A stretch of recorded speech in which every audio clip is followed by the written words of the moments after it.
Hola queridos amigos, un saludo a todos aquellos que están viendo el video en este momento. Les doy la bienvenida a tu canal favorito, Te lo enseño ya.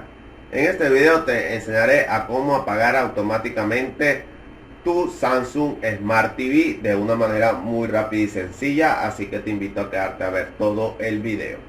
Vamos a ir a menú. En el control o en el mando, como ustedes quieran llamarlo, nos aparece el símbolo de una casa. Ese es el menú. Luego en la parte de abajo vamos a configuración.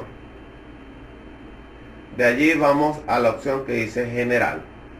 Nos dirigimos a donde dice administrador de sistema. Vamos a seleccionar la opción que dice tiempo.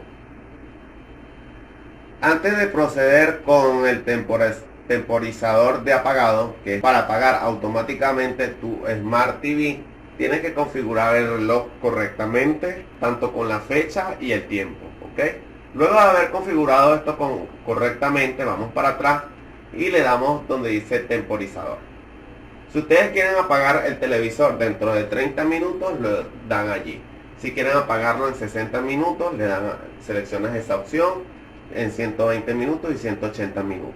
Ya si quieres apagar el televisor a una hora en particular, más personalizada, le damos donde dice temporizador de apagado. Entonces acá donde dice configuración, le vamos a dar en manual.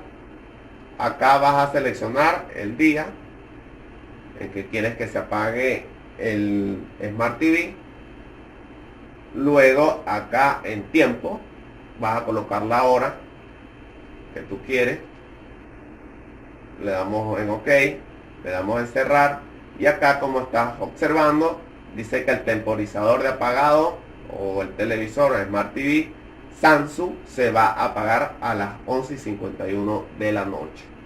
Ya si quieres desactivar esa opción, le das allí, luego le das acá y en apagado, le damos en cerrar.